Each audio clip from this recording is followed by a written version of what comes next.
One mic. All I need is one mic. What's the name of the show? One mic with Big Mike.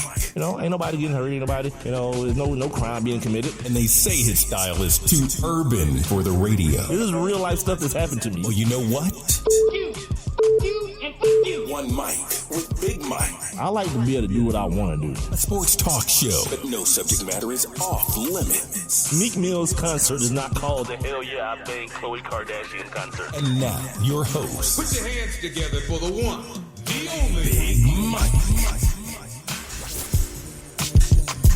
All I need is one mic. Welcome to another episode of One Mic with Big Mike, the Hump Day edition of One Mic with Big Mike. Thank you everybody for joining me tonight. No show on Friday. I got some things to take care of. Had a late doctor's appointment, not going to be able to prep for the show, so won't be having the show on Monday. So this will be the last show of the week so far, but you can always, as I always tell you guys, you can always go back on Spreaker, which is where I'm broadcasting, SPREAKER.com, and the Spreaker app. If you want to download that for all your mobile devices, go ahead and do that. You can always catch up on past episodes by searching for my show. First, I want you to sign up for your free Spreaker account. It's just like signing up for Facebook or Tumblr or whatever else you're using, Snapchat and all those things. It's free. Sign up. And then search for my show, the number one, MIC, WITHBIGMIKE, One Mic with Big Mike. And once you do that, you got access to all of my past episodes. You guys can actually tune in live Monday, Wednesday, and Friday. Not this Friday, but Monday, Wednesday, and Friday, starting at 7 p.m. You guys can click the little, it's going to be a little thought bubble dancing around at the bottom of the screen. You guys can jump on in the interactive chat room and share your thoughts with me on whatever subject matter I'm discussing. If you got some subject matter something that you may have read or heard or thought about during the day, we can get into that as well. It's all good. Also, I'm on Twitter and Instagram. Same thing as my Spreaker. The number one, MIC, WITHBIGMIKE, One Mic with Big Mike is my Twitter and my Instagram, and my Facebook. It's my Instagram and my Facebook, but my Facebook, you have to spell out the number. So it's ONEMICWITHBIGMIKE. All right, Wednesday night, hump day as usual. You know what we haven't done? I haven't done. I'm so used to saying we. Still used to saying we. When I was doing the Sports Kings, we would do a Woman Crush Wednesday every week, and it would be either someone we chose at random or someone that may have liked a comment or a post on one of the social media platforms. I think I'm going to start back doing that. It was easier to do it when I had my co-host Rob Calloway, because then if anybody around here mentioned it, I could always just blame it on him. But no worries, no one to blame it on. But it's all for the good of the show, I guess, right? Also tonight, don't forget one of my favorite Wednesday night shows,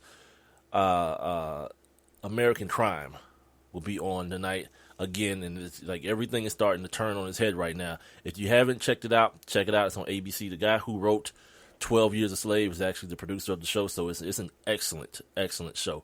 I think Wednesday too. I think Code Black comes on tonight as well. Something that I watch, and I think I saw something earlier today that Odell Beckham Jr. is going to be making a acting. I don't know if it's his debut, but he'll be on the show acting on there. It's on CBS. So a couple things for you guys to check out tonight. I'll be asleep. I got to get up early in the morning, so it'll be nothing but DVR for me tomorrow. So tonight's show, what we're going to do tonight, as usual, during the second half hour of the show, we'll take a look back and do our daily feature. I call it On This Day, where I kind of give you guys some historical tidbits, some things to, if you ever get on Sports Jeopardy or anything like that, maybe some of the things that I give you on This Day will help you out a little bit. Also, something I missed yesterday, National Signing Day is coming up here in exactly a week, next Wednesday. And these damn coaches have lost their damn mind. And I just think I think it's weird and stupid, the type of stuff that they do to try to convince a 17-year-old kid to come play football at their school. And I'll talk about two examples in particular. That plus a little bit of other NCAA news. It seems like one big-time SEC quarterback, well, not big time. One SEC quarterback might find himself in a little bit more trouble than he found himself in last year. Locally here, a couple things going on with the Atlanta Falcons, still making moves and still kind of rearranging things in the front office. Some weird moves today that I want to talk about with my Atlanta Falcons fans here on the home front. And the Hawks beat the Denver Nuggets on Monday. They take on the LA Clippers tonight. We definitely got some Clippers news. If you guys have been watching television, you know what I'm talking about. And maybe one of Atlanta's favorite sons. I don't know how you guys feel about this guy, but he may be on the trading block. So we'll have a quick discussion as far as that's concerned as well. The other thing that happened on Monday, I have to keep referencing Monday night because I didn't do a show on Tuesday. Monday, Wednesday, and Friday is when you hear me. The Warriors, whoa. They pushed it in on the Spurs, boy. I'm talking all the way in, too. And yeah, Tim Duncan didn't play. If you saw the game, you realize that may have even made it worse, to be honest with you. Steph Curry's that dude, and I'm starting to kind of change my tenor on the people who, like, I don't like watching Golden State play. I can kind of see why a little bit. You know what I mean? And it's not their fault. It's the other damn team.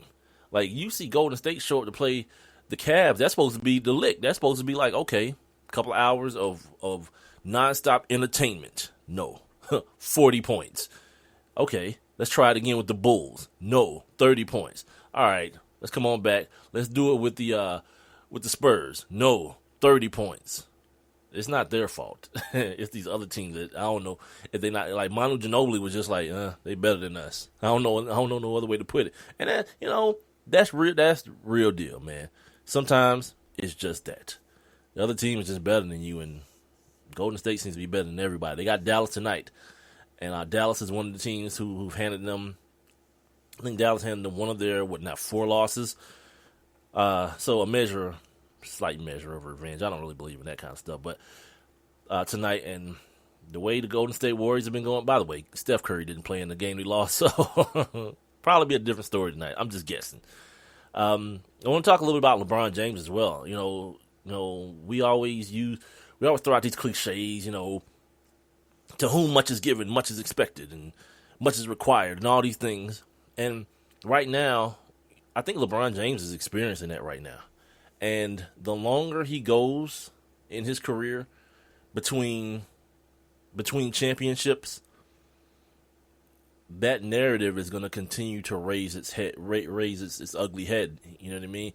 And the words like fair and unfair have come up today. I don't live in that world. You know what I mean? For the most part, you get what you deserve, or you get what you earn. Excuse me. And everything else. Sometimes bad crap happens, man.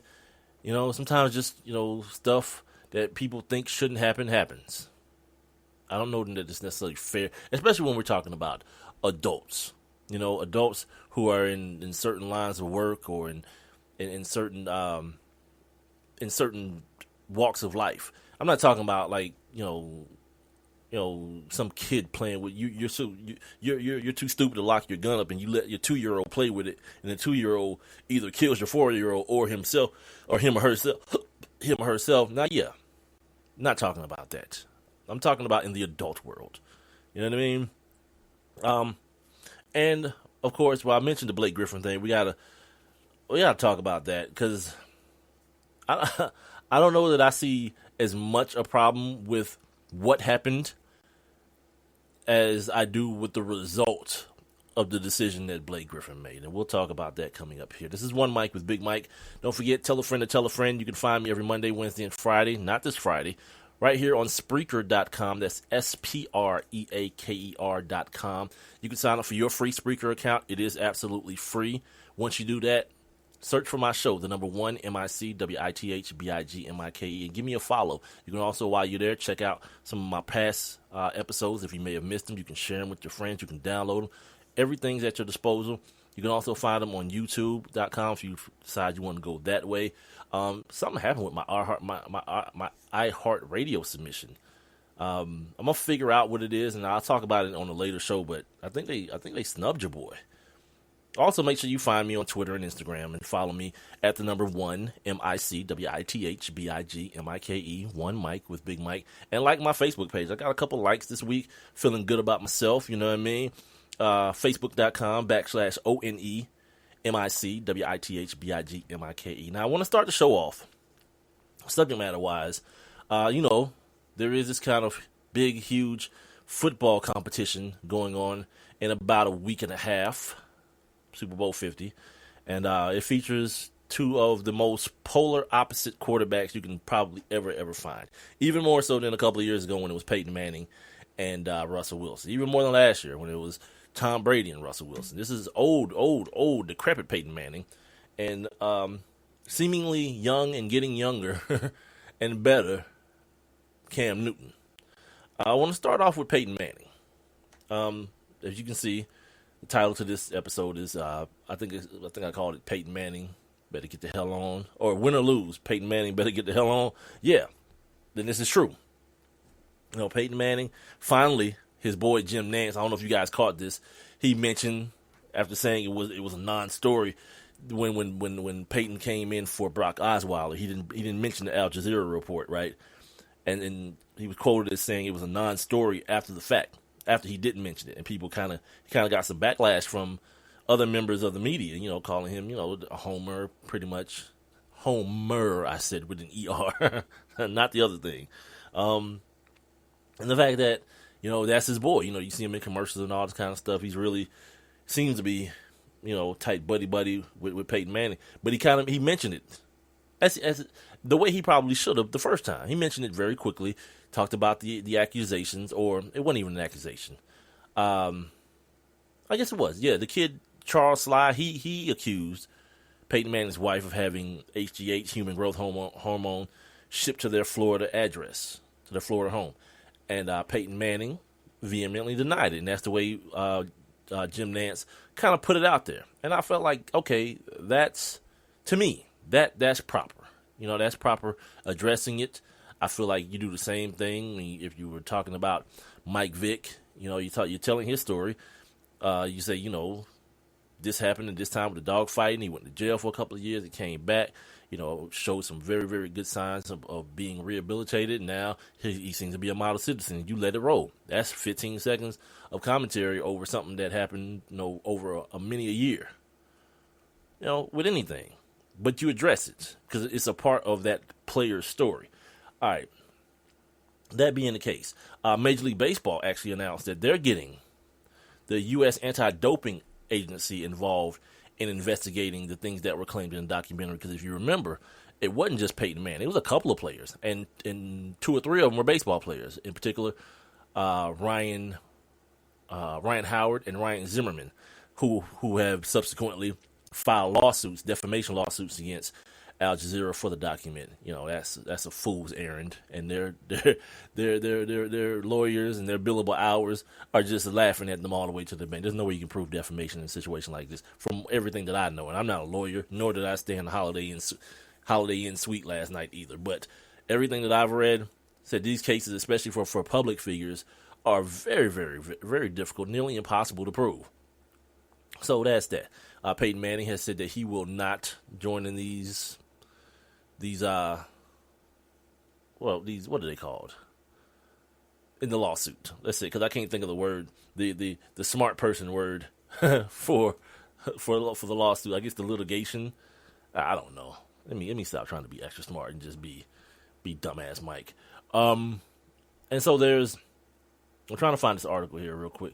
And then the NFL, initially it was reported that the NFL was like, nah, we don't even want to mess with that.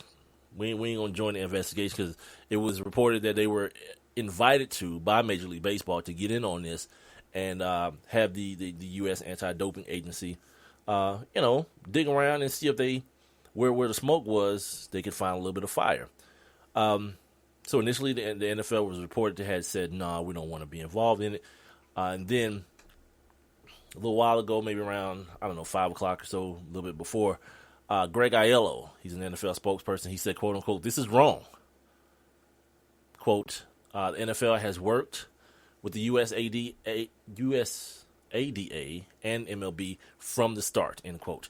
Then Brian McCarthy, in a separate statement, told the Associated Press that the league has coordinated with other agencies in a quote-unquote comprehensive investigation of Broncos quarterback Peyton Manning. Again, another fool's errand. Like, this does nothing.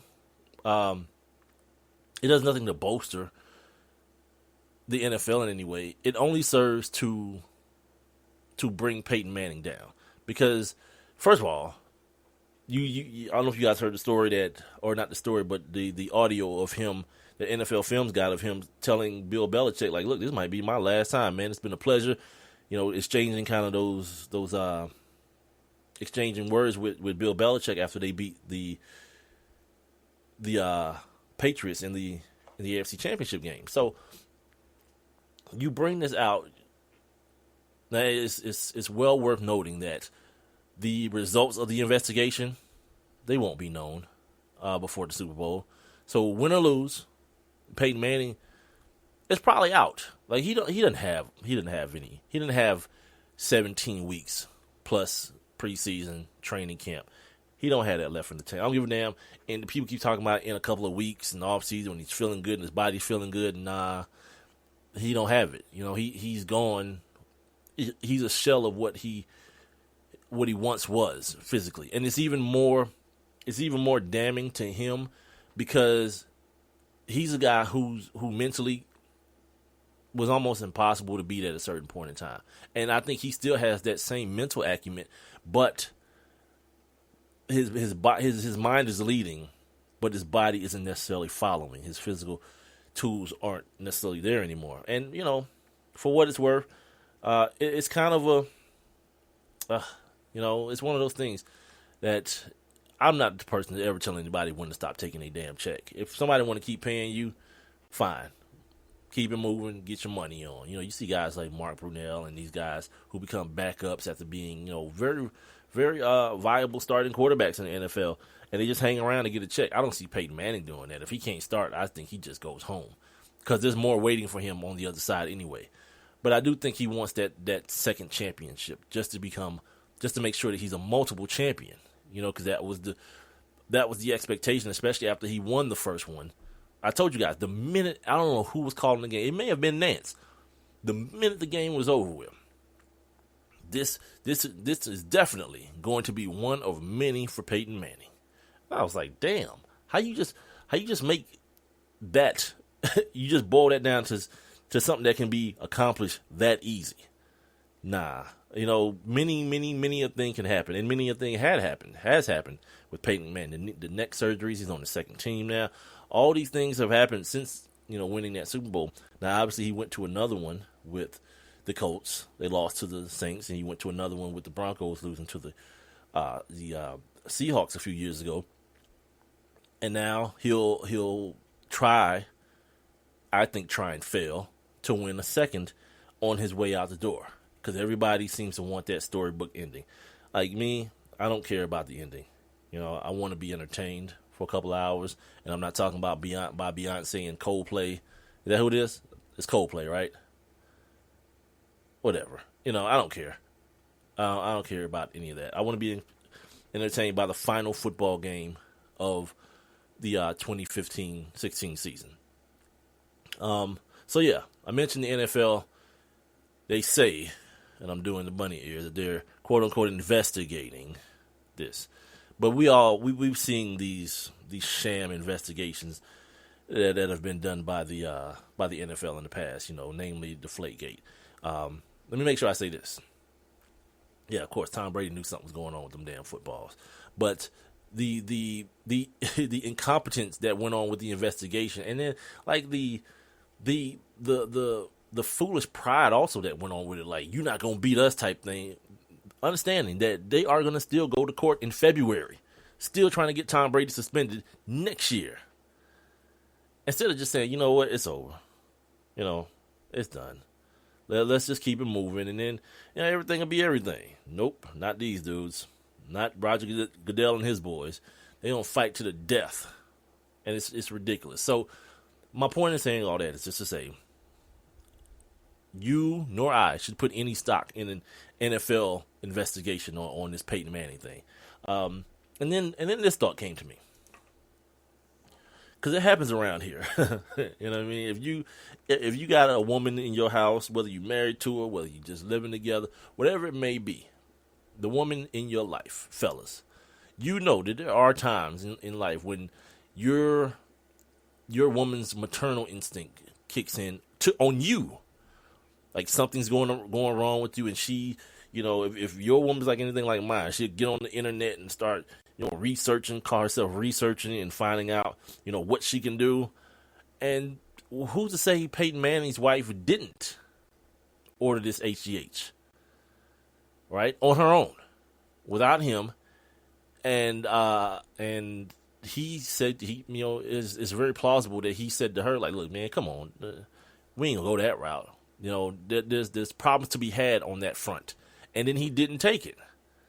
I may be stretching a little bit on this, but I do know from experience, the woman you love and that loves you, there are times where she'll try to outside the box help you, and not realizing that her help could inevitably hurt what it is that you're trying to do. So is they both were at the clinic, at the Geyer clinic together, and there's a very very good possibility to me that someone could have pulled her aside and to help your husband continue to play, because this was in 2011 when he had the neck surgeries.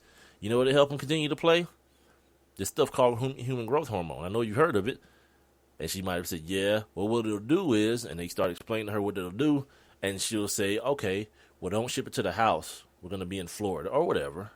I'm kind of just putting this thing together like a storyboard or soap opera, you know what I mean? And then they ship it to the crib.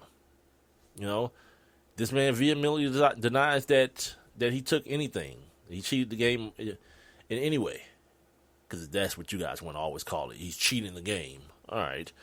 You know what? I got a couple more good years of Peyton Manning football. He ain't cheat me. I'm cool. You know what I mean? So it's not like the dude start doing Barry Bonds type things, like extra ordinary, superhuman things. Nah, he kind of kept his status quo. He got back on the football field, so he ain't cheat me. But I know the way some of you extra, wannabe moralist people think about this kind of stuff, but whatever. But like I said, to me, there's still a possibility that Peyton Manning didn't take the HGH. If he says he didn't, and he's very, very vehement in it, but he wasn't as vehement, and I don't think he ever addressed. I didn't read anything or hear anything of him addressing whether or not the stuff was shipped to their home, or that his wife got the stuff shipped there. I don't think he ever addressed that. He addressed taking it, but never addressed receiving it or having it shipped.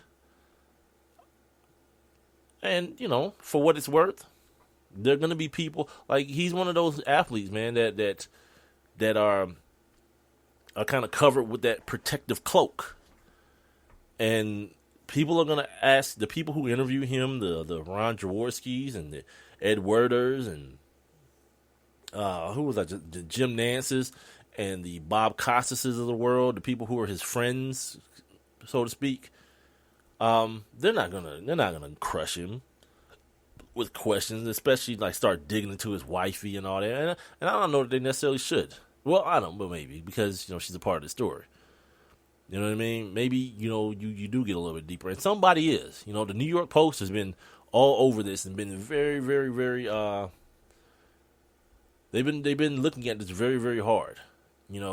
Talking about why, asking questions like why would he even go to a place like that, where they're known for this kind of stuff, and that these type of things are frowned upon. Now, it wasn't illegal. Well, not illegal. It wasn't against the rules in the NFL, because there was no rule for HGH in 2011 when all this was supposed to happen.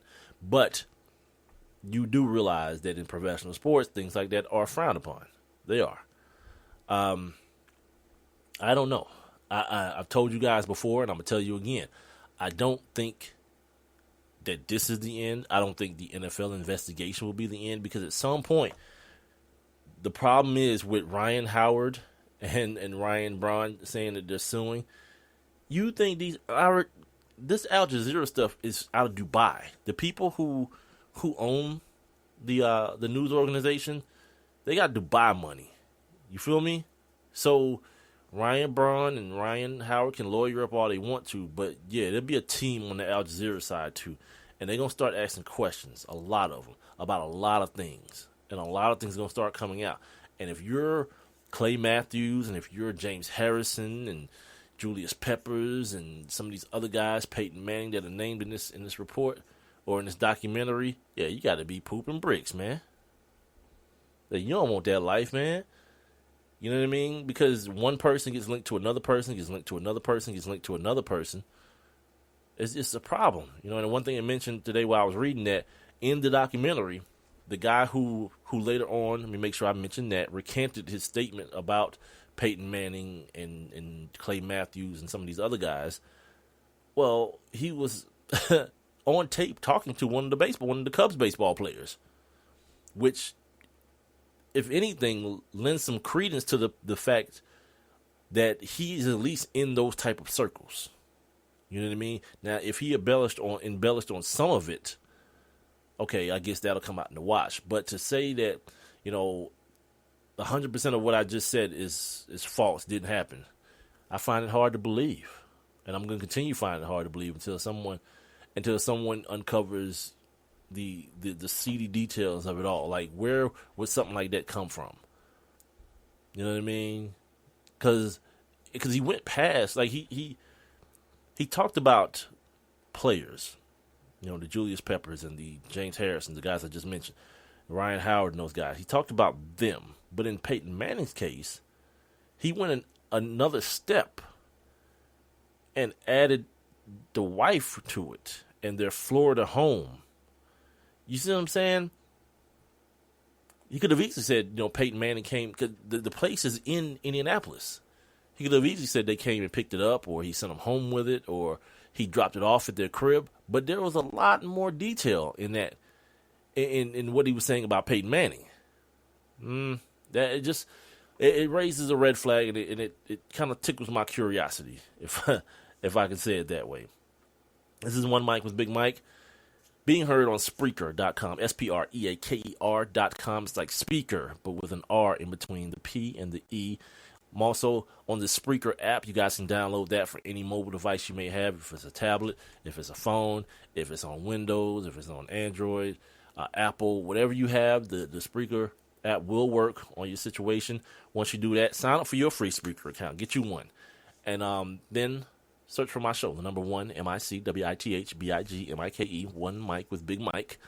And it gives you access to all my previous episodes. It gives you access to when I'm broadcasting live Monday, Wednesday, and Friday, starting at 7 p.m. I usually go to 9 o'clock. I haven't had many shows where I've fallen short of the 9 o'clock mark, but football season's about to end. If I run out of subject matter, I'm not going to force feed you or start repeating things that I've said. People do that in pedestrian radio. You see it all the time, and it's because obviously the audience changes, but because my stuff is being also recorded, I don't think I have to do that. You know what I mean? Just if you want to hear what I said in the first half hour of the show and you missed it, yeah, just go download it or stream it off the website. You know what I mean? You guys can also follow me on Twitter and Instagram to find out what I'm up to at the number one, MICWITHBIGMIKE. And on Facebook, like my page, facebook.com/ONE MICWITHBIGMIKE. Now, when we come back, we're going to do On This Day. And real quick, I want to follow up on my my Monday commentary as it pertained to Cam Newton, because I got up today and I found that a lot of the things that I was saying on Monday were turned up a little bit today, and were being discussed everywhere that I turned my head as well. So I want to make sure I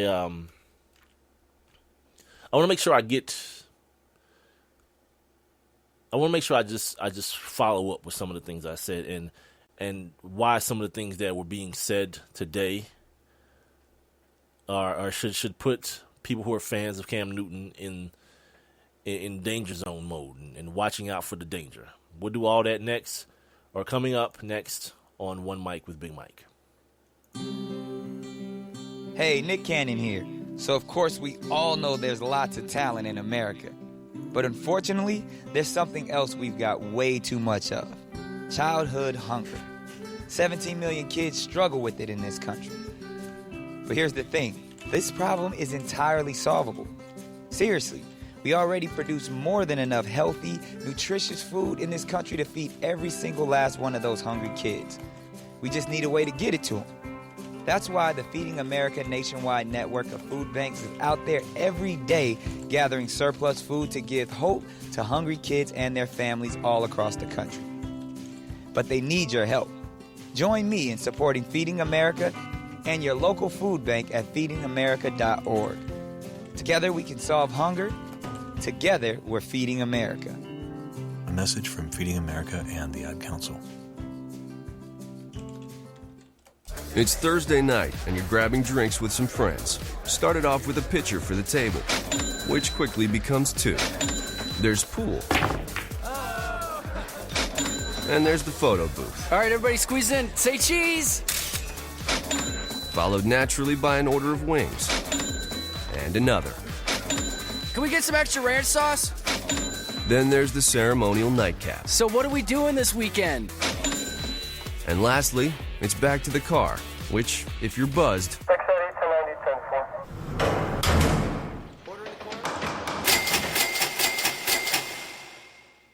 could be the most expensive night of your life. Getting pulled over for buzz driving could cost you around $10,000 in fines, legal fees, and increased insurance rates. Nothing kills a buzz like getting pulled over for buzz driving, because buzz driving is drunk driving. Brought to you by the National Highway Traffic Safety Administration and the Ad Council.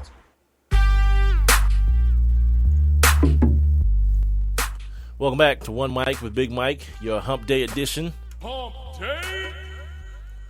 As we get on over this hump, hopefully I can get you over the rest of the hump. It's about 7:31 p.m. right here in the city of Atlanta, Georgia. Started off the show talking about Peyton Manning. You know, the title for this episode is Win or Lose. Peyton Manning better get the hell on, and he better. You know what I mean? Because it seems like they coming for him. You know, and no one is immune, seemingly. You know, no one leaves the game unscathed, whether it be physically, mentally, whether it be reputation-wise. No one does. And I want to talk about that same subject matter here as it pertains to Cameron Jarius Newton, Super Cam, here in just a second. But first, I want to make sure I take you guys back, as I do each and every day around this time, with our daily feature on this day. Now, let's take a look back. Day. On this day. All right. On this day in 1965, Ulf Sterner became the first Swedish-born player to appear in the NHL. Sterner only played 4 games in the NHL.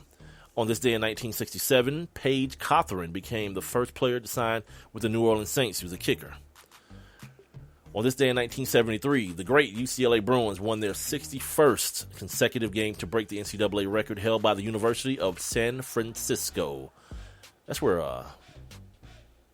Bill Cartwright went, San Francisco. On this day in 1984, Carl Lewis beat his own 2-year-old record by 9 1/4 inches when he set a new indoor record, or world record, with a long jump mark of 28 feet 10 1/4 inches. Now we talk about steroid use or PED use. Yeah, get that in your mouth. Carl Lewis, grown men wearing braces. I saw that documentary about this, that Ben Johnson documentary. That was outstanding. On this day in 1984, the great one, Wayne Gretzky, he set a National Hockey League record for consecutive game scoring when he ended the streak at 51 games the next night against the Los Angeles Kings. Against the Los Angeles Kings. He was playing for the Coyotes, I think, in the beginning. The streak began on October 5th, 1983. Damn. On this day in 1991, Whitney Houston, the late Whitney Houston, sang the Star Spangled Banner at Super Bowl 25. Remember that? That was the Broncos Super Bowl during Operation Desert Storm, the first Iraqi war, long time ago. Yeah, 1991. How old was I? 13, 14 years old. On this day in 1992, former world boxing champion Iron Mike Tyson went on trial for allegedly raping an 18-year-old contestant in the 1991 Miss Black America contest. And those details are so skeevy and, oh, man, no one knows what happened except for Mike and the young lady. So, inevitably, Mike went to jail on that joint. He caught a charge and went to jail, man, and inevitably pretty much ending Mike's career, man. The dominant fighter we knew as Iron Mike Tyson would never be again, following that. I remember there were all these rumors that Evander Holyfield set him up and craziness. Imagine that today, though, with like Twitter and Instagram, the idiocy that goes on there. Like, what was that boy? B.O.B. talking about the earth is flat. Yep, thought that argument was solved centuries ago, but go ahead. Finally, on this day in 2002, the Montreal Canadiens became the first NHL team to score 10,000 home goals. The feat was achieved in the Canadiens' 2,675th regular season game. The goal was scored by Sergei Berezin. Look at me. Who had come to the team only 2 days before from the Phoenix Coyotes. Good for him. Way to get into history, dude. Second day with the team. Yep, I'm scoring 10,000. And ladies and gentlemen, that is your Hump Day edition of On This Day. Now, on Monday, right here on One Mic with Big Mike, we gave a lot of time to the topic Cameron Jarius Newton. And then today, all over my television, everyone else did the same thing. I'm not saying they copied me, but if I had to, if being put my feet put to the fire, I don't know, but no, seriously. So today Cam spoke, and he said some things that you could tell he knew. I didn't pull the audio because I'm me, and but the question was asked, why does he feel like he's so polarizing? And at first he said, I think that's kind of a trick question, because if I answer it, he alluded to it being a lose-lose situation for him. And then he went on to answer it. And part of his answer, he talked about, I'm just different, and people, I scare people because they've never seen this before. And I'm looking at this like, ooh, I'm loving everything I'm hearing. Because it's honest, man. It's real. It's honest. And it flies in the face of one of my core beliefs when it comes to successful black athletes. You know what I mean?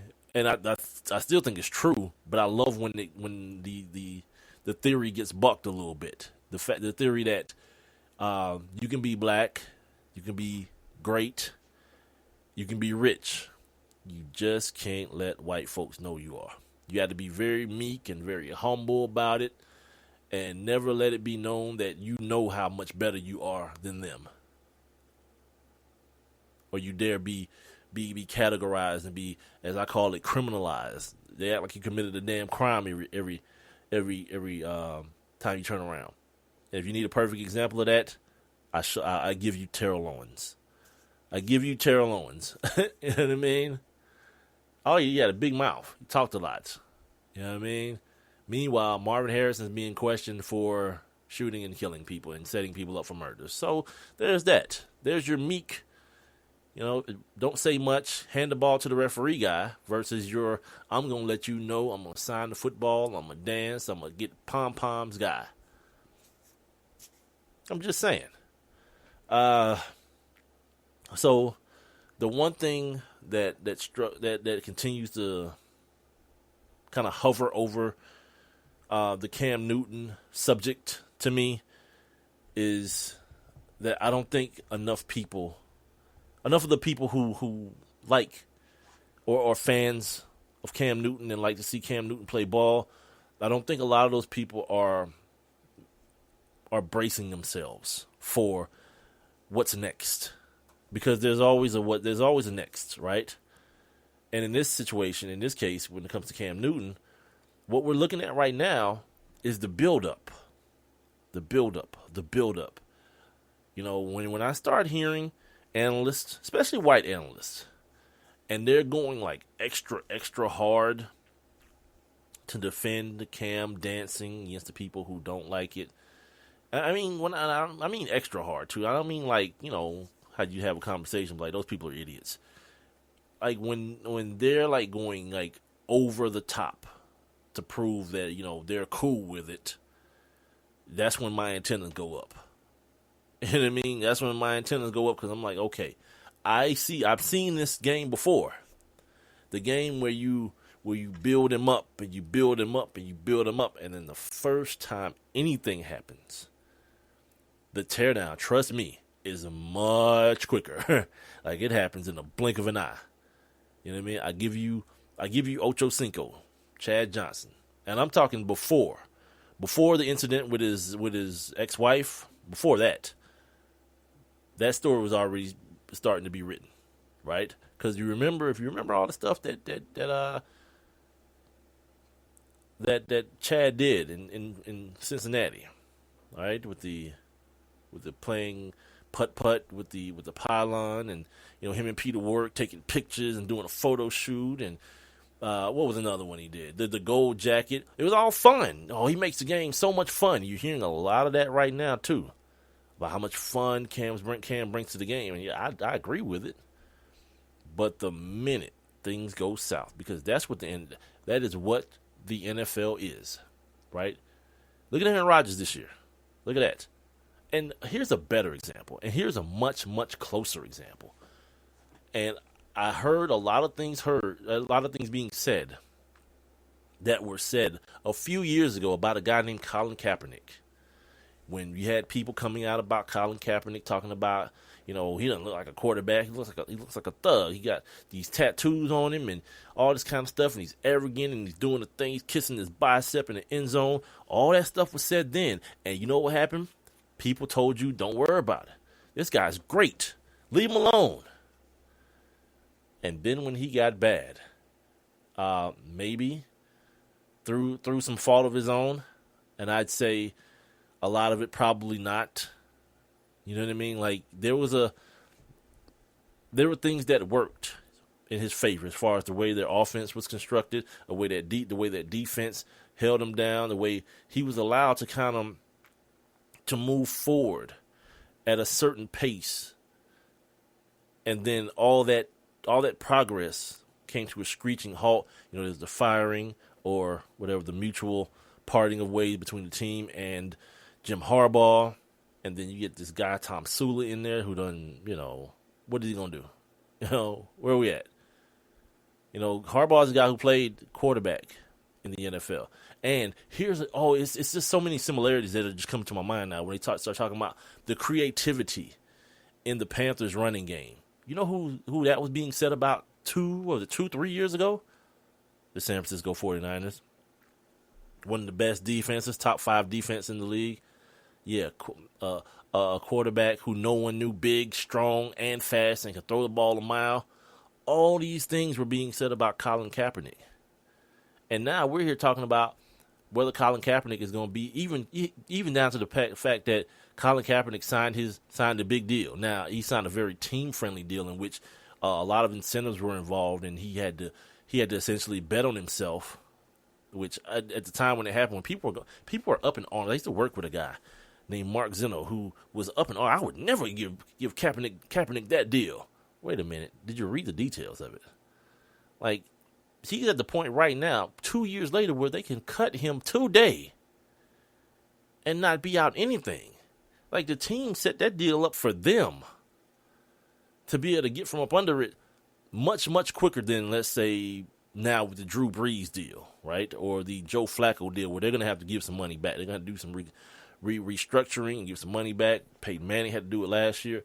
No, this is a totally different situation. They can cut Colin Kaepernick and be scot-free So while Adam Schefter and these guys report these huge numbers in the deal, I'm always very, very cautiously telling people, wait. Let the details of the deal come out and then judge it then.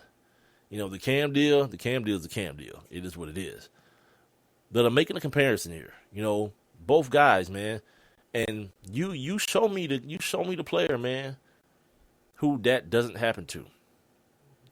Whether it happens quickly, like in the case of RG3, where he had this meteoric showed up on the scene and it was like, damn. To now this dude is being rumored, not rumored, Troy Aikman, you know, talked about possibly Robert Griffin III ending up in Dallas as a backup. Wait, what? Hey, this dude was supposed to change the game. Not so much. It happens, man. Even with Andrew Luck, everybody's golden boy, everybody's favorite. He's the next evolution. He's John Elway reincarnated, all these things. But then when you take a closer look, you realize, wait a minute. Maybe Andrew Luck isn't as good as we thought he was. Let's go back to his college days. Maybe they kind of catered to him a little bit. 2 tight end sets, big-time running game, a lot of play action. Okay. Yeah, let's go back to those questions that were being asked about him. I did it on Monday. I went back to the questions that were being asked about Cam, and Cam's pretty much rectified those things. He's cleaned up his. It looks like he did a lot of studying to the game, and then they've pared down their offense a little bit as far as the passing game goes with him too, so that he doesn't have to do a lot in the passing game, based on the fact that their running game is so awesome. It gives him a lot. It gives him a lot more leeway, rather than what you saw of Tom Brady this past weekend. Like, you got Steven Jackson in the backfield. No one's playing the run. Like, Tom Brady's job on Friday or on last Sunday, that was yeoman's work. You wonder why he got knocked down more than any quarterback in championship game history 20 times? Because nobody gave you-know-what about the damn running game. See, Cam ain't got to deal with that. Most quarterbacks don't. Let me be fair and say most quarterbacks don't. But the fact that they put together a nice system around him, man, and I would definitely like to commend the Panthers coaches for doing that, because a lot of times, man, and I think going back to what I alluded to in talking about Colin Kaepernick, I think that's a lot of what happened with him. You know, people felt like, oh, well, now you got this deal, you got to be something else. Nah, and I'm not the guy guy running around all the damn time either. You know what I mean? I believe in now the game has evolved, and I think you do have to be able to move some, but also protect yourself. You know, guys like Russell Wilson barely get hit. You know, like, there are times, like, you've seen Russell Wilson get hit a few times, you know, but those are times usually he's behind the line of scrimmage in the pocket. But when he's running, that dude is looking for the ground and looking for the sideline to get down, man. Cam does it too. Cam gets out of bounds as well. As big as he is, you know, you've seen it late in the season when things were, you know, a lot of times you see him feeling like the team needs a spark. Yeah, he'll do something ridiculous like he did last week. You know, when he could have kind of walked in the end zone, he does a somersault and gets like helmeted. I don't know if anyone else has spoken about that, but yeah, he took a helmet that could have been a lot more detrimental than it was. You know, he got up and danced afterwards, so everything was cool. But the fact is, man, that, you know, those type of things are the things that turn franchises around. That's why I'm always preaching. Enjoy it. That dude is 26 years old. You got about 3 or 4 more years of this type of play if he's able to maintain it, you know, and able to maintain his health. He got beat up a lot last year. This year he stayed pretty clean. So enjoy it, because it'll be fleeting, and once it does, they'll come for him. They will come for Cam Newton. Something that I saw today that was very, very interesting to me. The NFL put out a list of the number 1 jersey sales in the NFL. You know, it came out last week with the NBA, and I ain't really paying no attention to it because I don't care. You know what I mean? To be honest with you, I don't care. And I just happened to read this today, not because I cared. I think because I wanted to see. I knew I was going to talk a little bit about Cam Newton today because of everything that was going on, you know, in, I guess, secular media. That's probably the word I wanted to use. This ain't like no religious show in other media outlets. Let me say it that way. So I wanted to see, where Cam is, because where people are constantly trying to dance around the racial element and the racist element, which, by the way, I believe are two different things. Something can be racial without being racist, but in this case, there's an element of both. And Cam mentioned it today when he spoke. He said, look, he say black. I don't think he said black. He said, I'm an African-American quarterback, as though you guys don't recognize it or don't realize I am. But I'm also me, and I'm going to do me, and I'm going to do what I want to do, which if you hear my intro to this show, that's what I'm all about. I'm trying to do what I want to do. I want to talk about what I want to talk about, and if nobody else like it, so what? Don't matter. It's just me anyway. It's one mic, and I'm on it. So I look at the list, right? I don't even see the list, basically. I see the article because it's actually, the title of the article says Newton's jersey sales not so super. So I'm like, well, what the hell does that mean? Where are we at? Before I get to that, I'm going to tell you guys who the top guys are in the league. Russell Wilson, top selling shirt. I guess it means jersey. It says shirt. And that makes sense. They had a rabid fan base up there in Seattle, man. They love that dude, and he's pretty much loved by kids and grown-ups everywhere. He's like everyone's model guy, the Bible-toting Jesus freak of the NFL. He's that. So I can see him. Then Tom Brady, right? Following the Deflategate, all the people who are, Jesus Brady and all this kind of stuff. Cool. Then you got Aaron Rodgers. Okay, that makes sense to me. Des Bryant, he's a Cowboy. There is no more popular or, I guess, people on either side of the fence as there are with the Cowboys, right? And then Peyton Manning, he's fifth. So you would think, okay, rounding out the top 10, Cam Newton's in there somewhere. No, Cam Newton is number 22. He's not even in the top 20. You understand what I'm saying? Here's the other thing. Here's where if you can't see where the racial element is there yet, and where a lot of the racist people are letting their feelings and their thoughts be known through how they spend their money on the NFL merchandise, I'll give you this. Cam Newton doesn't even have the top selling jersey on his own team. That's real talk. Luke Kuechly, a linebacker. When have you ever? And maybe Lawrence Taylor and Phil Simms, like a situation like that, where you have a linebacker on a good team. Now, on a bad team, sure. Khalil Mack over Derek Carr, I can see that. Maybe. But Derek Carr ain't no bum quarterback either. Give me another situation. Let me think of another situation where somebody got, like J.J. Watt. Perfect example.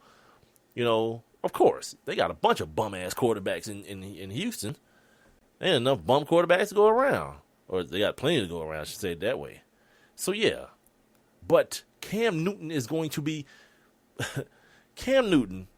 the only player in history, I believe, after this. Well, if it happens, he'll be the only player in history to, have won a Heisman Trophy, to 2, have won a national championship, to 3, have been drafted first overall, to 4, to win a NFL championship, and to 5, be the NFL MVP. And then you can assume, possibly, that you can put Super Bowl MVP on that too.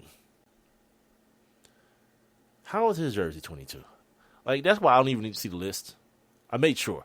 I didn't even go looking for the entire list, because I can assume guys like Ben Roethlisberger, maybe Tony Romo, whom else? Like, who else has these rabid fan bases? Maybe like Beast Mode, maybe. I could see guys being there, but I don't see Cam Newton being at the top 5. And like you say, who would you move? Maybe Aaron Rodgers. Like, let's keep it real, man. That whole or even Peyton Manning. You know what I mean? Because that Green Bay thing is kind of niche. Like, Green Bay is not a transcendent franchise where, like, it's worldwide. It's Green Bay, Wisconsin. The town shuts down on Sunday afternoon when the Packers are in town. You can't say that about Atlanta. Like, that's probably the other thing the reason I didn't look at it, because I was afraid that if I looked at this list, I would see Matt Ryan, his name, ahead of Cam Newton. I'm not saying that's the case because I haven't looked at the list, and I won't look at the list. Past today, I don't care. I just found it peculiar. I find it very, very peculiar, and I think it speaks more to, because let's keep it real, if we can for a second. My people don't buy jerseys no more. We bought them at a time when they were fashionable and they were in style. Now, not so much. You know what I mean? Not so much. We don't buy jerseys, man. So if the jersey numbers look the way they look like it's because of the white folks. They the ones that rock their jerseys, man, and buy these $90, $100 jerseys. Birds don't really buy them no more. It ain't our thing. It used to be for a while. Throwbacks and all that. Not so much anymore. Another good thing coming out of Carolina as we move into Super Bowl Sunday here in 2 weeks or in a week and a half. Is his name Jerry Richardson, the owner of the Panthers? Yeah, he's taking the entire staff to the Super Bowl. That's awesome to me. Like, that's somebody who it's worth working for that person. Somebody who recognizes the fact that you may not be on the football field, you may not be in the training room, but what you do matters. You know what I mean? Organizationally, what you do matters. And he's taking everybody to the Super Bowl, man. That should be. I didn't read the story just to find out if we were talking about family members too, but I mean he got it. You take your wife and kids, or your husband and kids to the Super Bowl. He got it. I'm not sure if that's part of the deal, so I don't want to speak out of turn, but I think the gesture in and of itself, when in reality, I don't think a lot of people in that situation, like if you work for them, you don't expect to be, flown from Charlotte to California, man, to enjoy the team that you presumably worked so hard for, and have gotten a chance to witness the success of playing the Super Bowl. So big up to him for that. Other thing that's going on this week, before we get out of this half hour here, right here on One Mic with Big Mike, being heard on Spreaker.com and the Spreaker app. We got a couple minutes. The Pro Bowl. Let's get that out here. Oh, first of all, Super Bowl. Oh, this year's Super Bowl ads for a 30-second spot, $5 million. Come on. You know what I mean? This is like when you hear like somebody like Jim McMahon say like he feels like the NFL influence. He said that he feels like they paid theaters to pull concussion out of theaters, because apparently it's not even in theaters anymore now. Just over a month after being released on Christmas Day.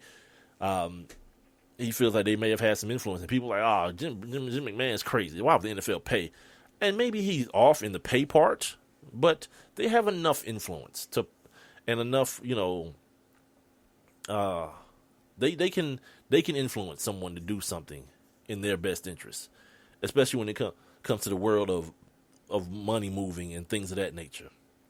So yeah, because they feel confident enough to charge you or not you, but people $5 million for a spot. And finally, in this segment, it's time to end the Pro Bowl. It's time, because now you've got the NFL. What is it? The NFL awards. Is it the NFL awards? That's what the award show where they hand out the actual awards that you used to just hear about, MVP and Player of the Year and Walter Peyton Manning of the Year and things like that. Yeah, use that to recognize the people who are selected to the Pro Bowl, because now nobody wants to go. People make enough money in the NFL where if they want to go to damn Hawaii, they can go. If they want to. They got to go play an extra football game. Even if it's not full on like smash mouth, it's still that. And you talking about somebody like, think about the Falcons. They ain't played football in a damn month. You know what I mean? And to go from that to somebody hitting you again, come on, ain't nobody trying to do that for real. That's why everybody bowing out of it. Guys like Tyrod Taylor, Jameis Winston are Pro Bowlers. Come on, man. That can't be a thing. It needs to be something prestigious. Because if anybody can, if you got to go to your 8th and 9th alternate, come on, really, is it even worth it anymore? And I was one that was a very big proponent of, keeping the game because of what it does for the economy in Hawaii. It helps them out a lot. But really, at this point, Hawaii will be all right. You know what I mean? It's just terrible football, and I'm more of a proponent of good sports than I am for the people of Hawaii. Just saying. It's One Mic with Big Mike coming back for hour number 2, where we'll talk about the Atlanta Falcons and some of the other, and the Atlanta Hawks as well. The 2 local teams here, the Atlanta Falcons, of course, in their offseason, and the Atlanta Hawks in the middle of the season, maybe trying to make a little bit of a move here as they move forward here in the Eastern Conference. So we'll do that on Spreaker.com, Spreaker.com, and the app for all your mobile devices, whatever platform you may be on. Also, make sure you guys are following me on social media. On Twitter and Instagram, I'm at the number 1, MICWITHBIGMIKE, and like my Facebook page, ONEMICWITHBIGMIKE. We'll be back in a minute. There's one thing you can never have sex without. It's not something you buy. Or something you take. In fact, there's only one way to get it. It has to be given to you, freely. It's consent. Because sex without it isn't sex. It's rape. Consent. If you don't get it, you don't get it. It's on us to stop sexual assault. Learn how and take the pledge at itsonus.org. This is Nnamdi Asamoah. I play football for the Philadelphia Eagles, but what I do off the field with United Way might be more important. I'm a volunteer tutor and mentor. Why? Because over 1 million kids a year drop out of school, and that's not okay. It takes 12 years to create a graduate, but it takes about the same time to create a dropout. And the difference between a child becoming one or the other could be me, or it could be you. Studies show that if we get to these kids earlier, their chances are better. And kids who read well by 3rd grade are more likely to graduate. So join me in United Way. Suit up and take the pledge. Become a volunteer reader, tutor, or mentor. Because when a child succeeds, we all succeed. Give, advocate, volunteer, live united. Take the pledge at unitedway.org. Brought to you by United Way, the Ad Council, and the National Football League. One mic. All I need is one mic. What's the name of the show? One mic with Big Mike. Ain't nobody getting hurt, anybody. There's no crime being committed. And they say his style is too urban for the radio. This is real life stuff that's happened to me. Well, you know what? You, and you. One mic with Big Mike. I like to be able to do what I want to do. A sports talk show, but no subject matter is off limits. Meek Mill's concert is not called the Hell Yeah I Bang Khloe Kardashian concert. And now, your host. Put your hands together for the one, the only Big Mike. All I need is one mic. Welcome back into hour number 2 of One Mic with Big Mike here on this Hump Day. That's right, getting over the hump on this Wednesday. You can hear my show on Spreaker, Spreaker.com, and the Spreaker app every Monday, Wednesday, and Friday. Not this Friday, though. I got some stuff to take care of on Friday, so I won't be here on Friday for a live show. But I'll be back on Monday after the Pro Bowl and the Senior Bowl this weekend. Yeah, I got to tell you guys, follow me on Twitter at the number 1, MICWITHBIGMIKE, and like my Facebook page at ONEMICWITHBIGMIKE. And what I'm going to do a lot of reading over the next couple of days, reading up on these prospects coming out in this year's draft. They'll be performing at the Senior Bowl. You get to see guys like, it should be a pretty good look for some guys. Guys like Braxton Miller, the kid from North Dakota that everyone's talking about, the quarterback. Some other guys whose names kind of are Malcolm Mitchell, the kid from Georgia. He'll be out there performing at the wide receiver position. So it'll give you a chance to get to watch some kids play that you may not have seen play during the regular season. And draftbreakdown.com is the site I go to where you can actually watch the game film. not the entire film. They do a great job of cutting up. If you click on, give me a player. If you click on Leonard Fournette, right, and Leonard Fournette versus Alabama, they've cut out every run of Leonard Fournette. And so to take you to watch, to break down Leonard Fournette's game, take you 15 minutes. I love it. I absolutely, it's a Bleacher Report thing. I haven't been on there yet this year, and the one question I ask every year is like, why the hell is this free? And watch, when I log on this year, I'm gonna have to pay for it, and I think it's worth paying for it, to be honest with you. I have no, if it's like, if it's like $10 or something like that for a subscription, I'm all in. Yeah, I'll get that all day long.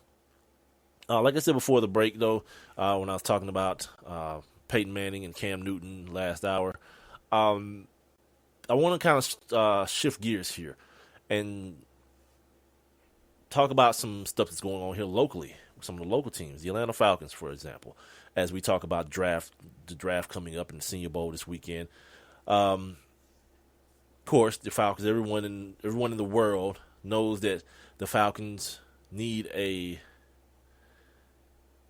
well, see, I'm kind of a different opinion than a lot of people. Like, I don't think drafting another pass rusher is where you want to go. I think a veteran pass rusher to help out with the one you drafted last year, yeah. But I think also bonifying that offensive line now that you have pretty much your triplet thing going on. You got Julio, you got Devontae Freeman, who's shown himself to be an adequate back in the league, and you've got Matt Ryan. Now you've got to find a way to protect your quarterback better this year. I like the Falcons going after a pass-catching tight end at some point in the draft.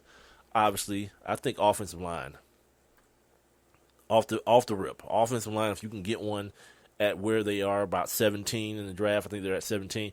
If you can get a good one there, yeah, I think you go ahead and pull the trigger. But none of the mock drafts that I'm looking at have the Falcons taking an offensive lineman. They're all pass rushers. The defensive end, Shaq Lawson out of Clemson, Jonathan Allen, we saw him in the championship game as well. Both of these guys out of Bama. Leonard Floyd out of UGA, we know him very well around these parts. Shalik Calhoun out of MSU, Michigan State. Even Miles Jack, the do everything linebacker out of UCLA. I've even seen Pro Football Focus have the Falcons taking Corey Coleman, the big time wide receiver out of Baylor. Which, again, I'm not really opposed to that either. I saw something real crazy today. I'll get back to this draft stuff maybe here in just a second, but I saw something that was really crazy today. A quote from Falcons head coach Dan Quinn as it relates to something that we talked about Monday. And Raheem Morris, a guy who has no offensive football experience, maybe had some in his childhood, but none to speak of as a collegiate or a professional. The Falcons have made the decision that he will now become the wide receiver coach. Yeah, I know. Sounds weird. Yeah, and I'm not going to tell you why it's not weird either. I'm not going to do that. I think it's hella weird. And even more weird is the fact that Dan Quinn has said that he looks forward to Roddy White, the wide receiver, showing Raheem Morris, the coach, the ropes. Like, wait, what? How? Like, I'm so anti that it's not even funny. Like, the whole putting a guy or keeping a guy on the roster, which, by the way, that's not guaranteed anyway, that Roddy's going to be on this roster anyway. But let's assume he is. I'm not in favor of keeping guys on the roster to be like coaches. No, if they're done playing, like Ed Reed going to the Jets later on, even when he went to the damn Texans, I can see him going to the Texans. Like, maybe see if you still got something in the tank. But once you realize you don't, and then your boy Rex Ryan hires you to come, party with him, nah, just hire him as a coach. Ed Reed just got hired as a coach somewhere, didn't he? Yeah, I can't remember where. It may have been with the Jets or Buffalo. Maybe, I'm not sure. But yeah, I know he got hired. I'm not sure where though. But nah, you can't take no roster spot to be no damn coach. be able to play. And now the fact that your head coach is saying that you'll be coaching your position coach, that's even weirder. Yeah, good luck, Falcons. And good luck, Falcons fans, cheering for that. It seems like there's a mess going on. Speaking of messes, the shuffling and the adding, not even shuffling, they're just adding people to the front office. Starting today with, okay, here it is.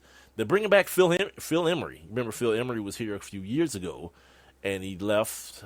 He was here, not a few years, but he was here in the first couple of years of the time. I just bit my tongue.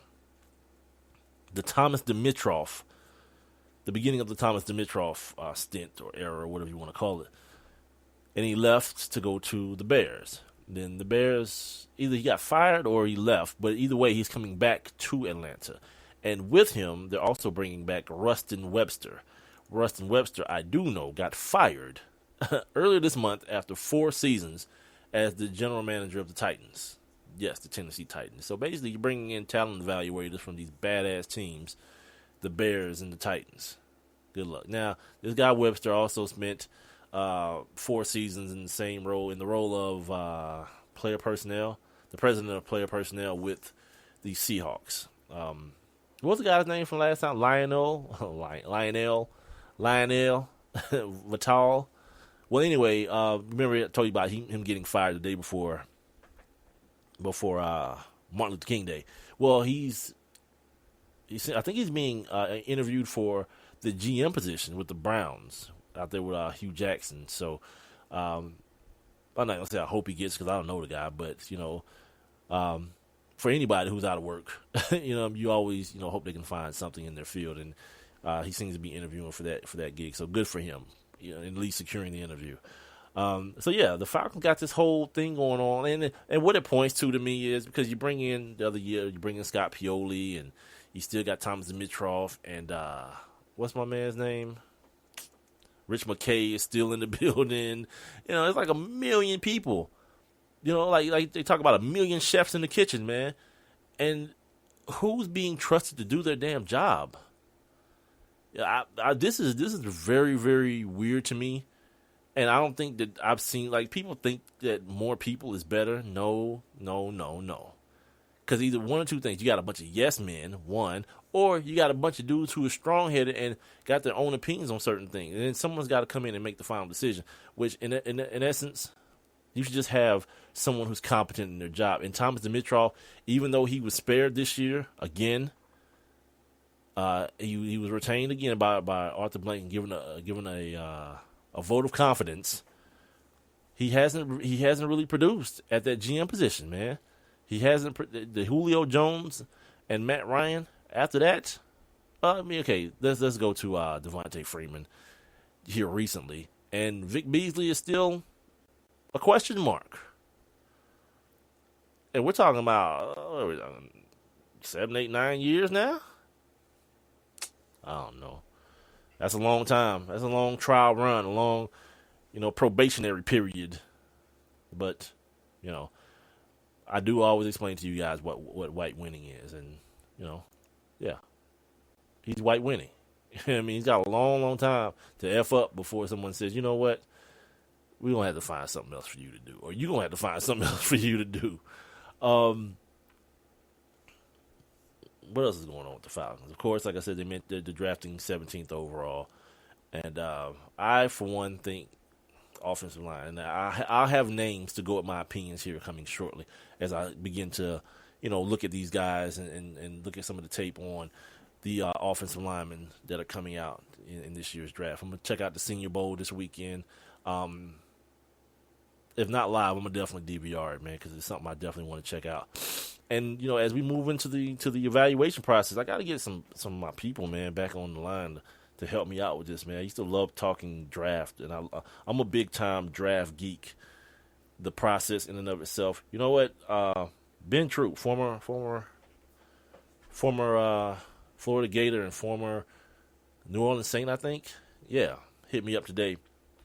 I'm gonna try to get him on next week, and we're gonna talk about the draft process, Senior Bowl type stuff. I don't know if he was in the Senior Bowl, but I'm gonna assume he was, and I'm gonna do my research and see if he was, and try to get him on the air on Monday, man, and chop it up with him about about the draft process and all these type of things.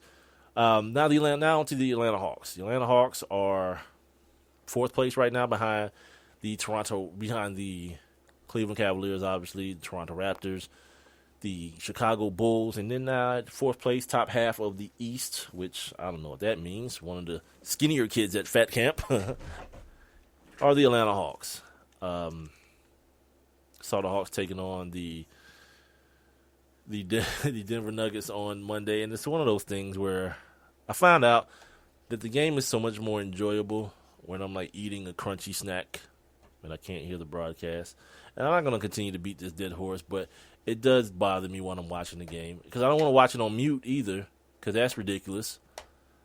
I just want the whatever, I give up. But anyway, the Hawks got the Clippers tonight. Blake Griffin-less Clippers, and right after I get through with this little soliloquy here, or just giving you guys this information, let me say it that way, I'll get into the Blake Griffin situation.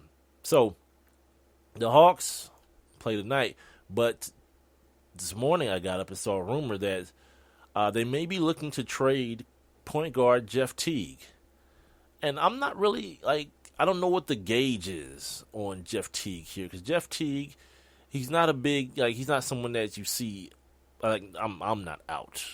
You know what I mean? I don't go out and stuff, but he's not a person that you hear people talk about, and you hear him talking in interviews and things of that nature. You don't really hear a lot from Jeff Teague. You don't really see a lot from him as far as outward emotion on the basketball court. He's a very, very even-keeled guy. There are certain times where he might get a dunk late in the game to seal a game. You see him do the primal scream, but other than that, you don't really see a lot from Jeff Teague. Now, Jeff Teague has become a very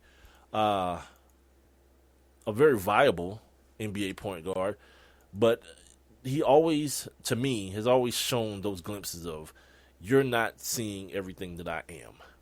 Because there's certain times where you'll see Jeff Teague step up to a challenge of a point guard that maybe is supposed to be better than him, Russell Westbrook or, Derrick Rose, or somebody who, he's just going, he's going like kind of mano at, and then see him face a guy like Darren Williams or some poop, but, that he should, based on other performances, be so much better than and then just get dominated. And it's one of those weird conundrums, you know what I mean? And so when I saw this article today about the Hawks maybe looking to trade Jeff Teague, well, one thing, let this be known too, that the team that seems to have been most interested is the New York Knicks. I don't think they really have anything, as far as draft picks or anything that they can offer up to get a talent like Jeff Teague. Now you got Dennis Schroeder, the kid out of Germany, who's shown himself to be a constantly improving player. With Jeff Teague, it almost feels like Jeff Teague is just what he is. You know what I mean? He's fine. We found out exactly what he is. He's not, Russell Westbrook or like Dame Lillard or those kind of guys, but he's not bad either. You know what I mean? He is, like I say, he's a viable NBA point guard. Here's what Jeff Teague had to say about the rumors to the Atlanta Journal-Constitution. He says, quote, "I'm on the team. I'm here. It's a team game. I'm a competitor. I want to be on the floor. It is what it is." Yeah. And that's a Jeff Teague. That's the personification of a Jeff Teague quote. You know what I mean? You're not gonna get a lot. He don't really say a whole bunch, but that is what it is. Speaking of, I'm gonna turn to this game real quick. I'm sitting here watching Houston and San Antonio right now, but no better time to watch the Hawks play basketball than when I'm talking and I can't hear what's going on the television. Now, speaking of the Hawks, they're playing right now against the LA Clippers. And speaking of the Clippers, I should say, Blake Griffin, who's been out for a while now with what did he have, a shoulder or something like that? I don't even know what the initial injury was now that I think about it. But he has a new injury. He has a broken hand, a broken fourth metacarpal is what it's called. And he received that injury after introducing his fists to an equipment guy's face, an LA Clippers equipment guy's face. Apparently they were at a restaurant, got into an argument, and Blake stole off on the dude and hit him a couple times to the point where he broke his damn hand. It's funny, but it's not funny, and it's funny in the way that, like, sometimes as guys, fellas, you know what I'm saying. Sometimes your boy might get out of pocket, man, and that's your dude, because apparently these dudes was friends. They weren't just co-workers. I mean, they out to dinner right now. They out to dinner just kicking it, and then something jumped off, and, Blake felt like he had to go in this dude's mouth. And whatever. The problem is not what he did, necessarily. It's the aftermath. The fact that, dude, you already injured. Right, and you are, regardless of what people talk about the record while he's out. I think they're like 13-3 without him, or something in that neighborhood.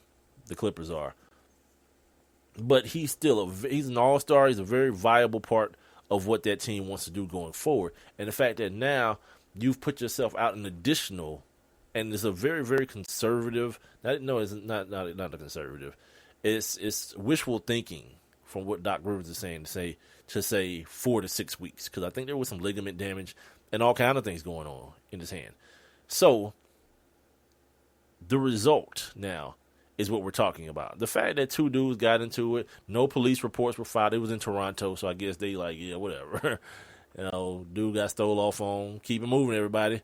Look at Jeff got a haircut too. Speaking of Jeff Teague, you got that.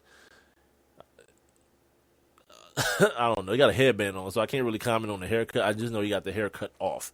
That new thing that all these kids are doing now where they don't comb their hair at all, which I don't get it, but whatever.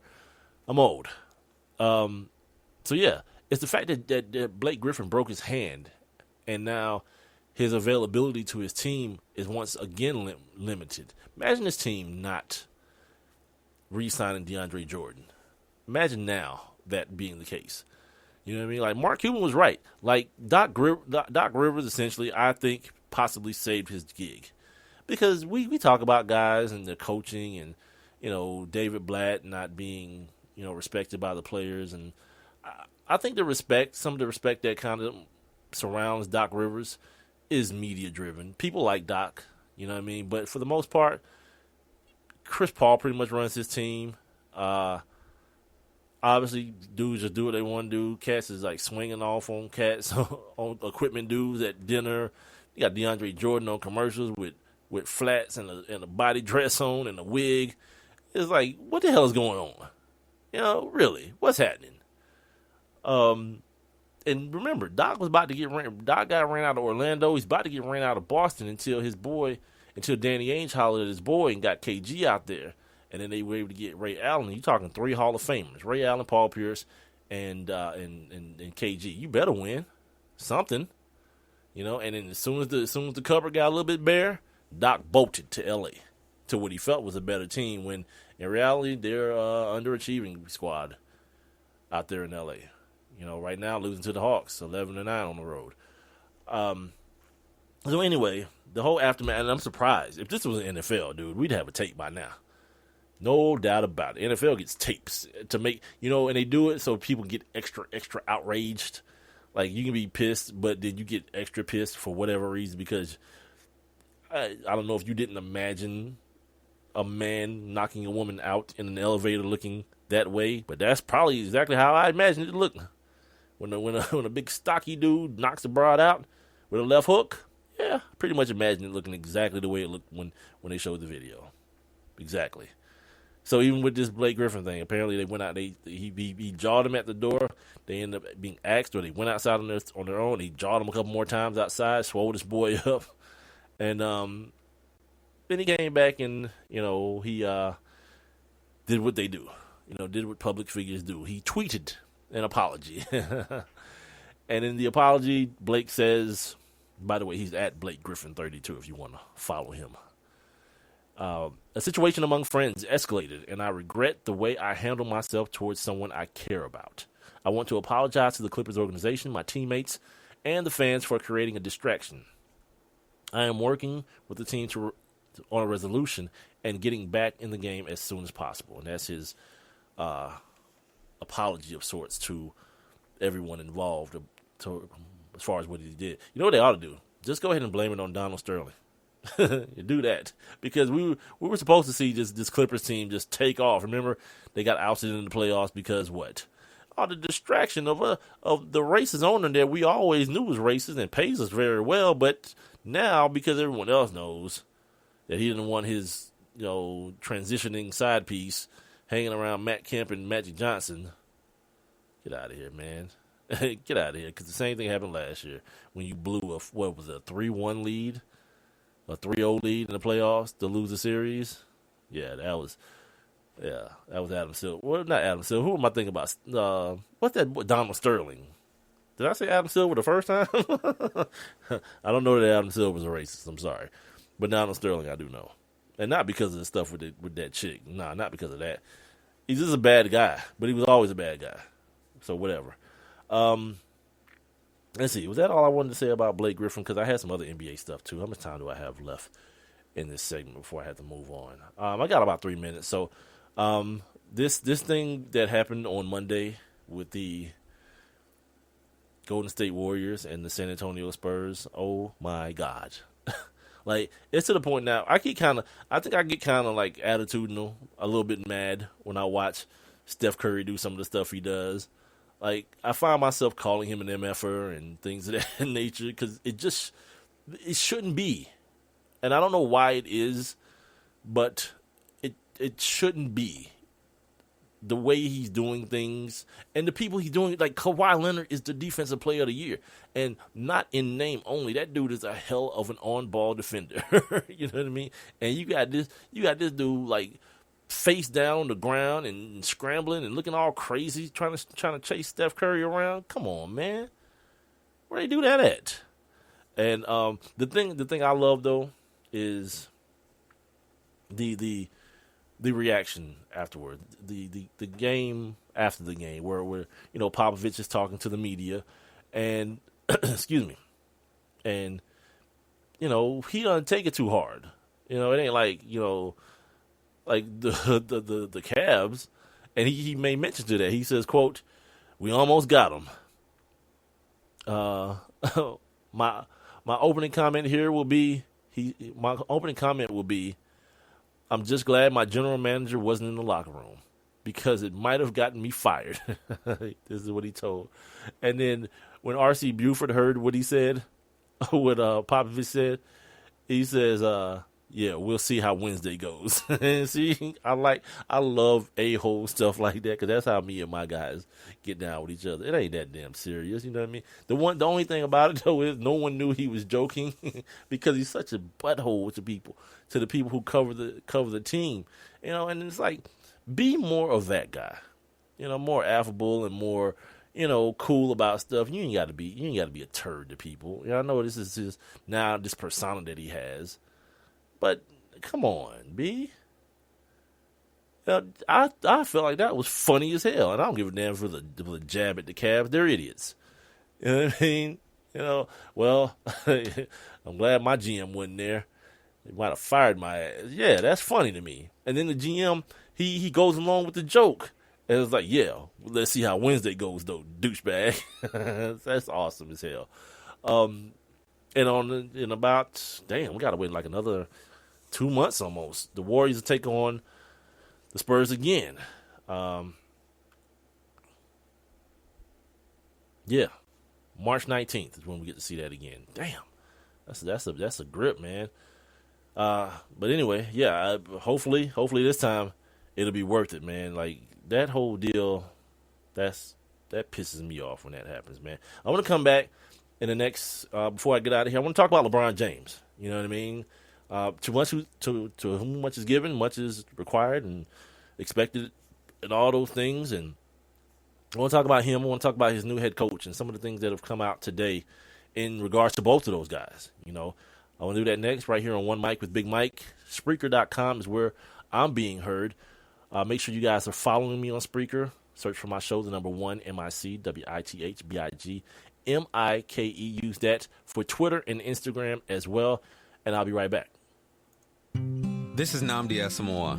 I play football for the Philadelphia Eagles, but what I do off the field with United Way might be more important. I'm a volunteer tutor and mentor. Why? Because over 1 million kids a year drop out of school, and that's not okay. It takes 12 years to create a graduate, but it takes about the same time to create a dropout. And the difference between a child becoming one or the other could be me, or it could be you. Studies show that if we get to these kids earlier, their chances are better, and kids who read well by 3rd grade are more likely to graduate. So join me in United Way. Suit up and take the pledge. Become a volunteer reader, tutor, or mentor, because when a child succeeds, we all succeed. Give, advocate, volunteer, live united. Take the pledge at unitedway.org.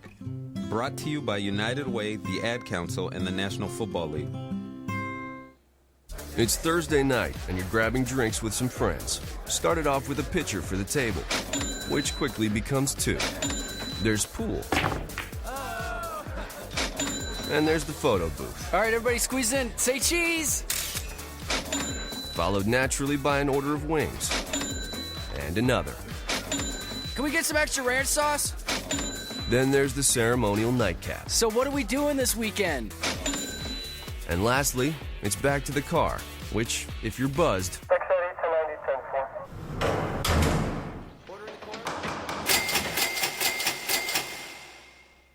could be the most expensive night of your life.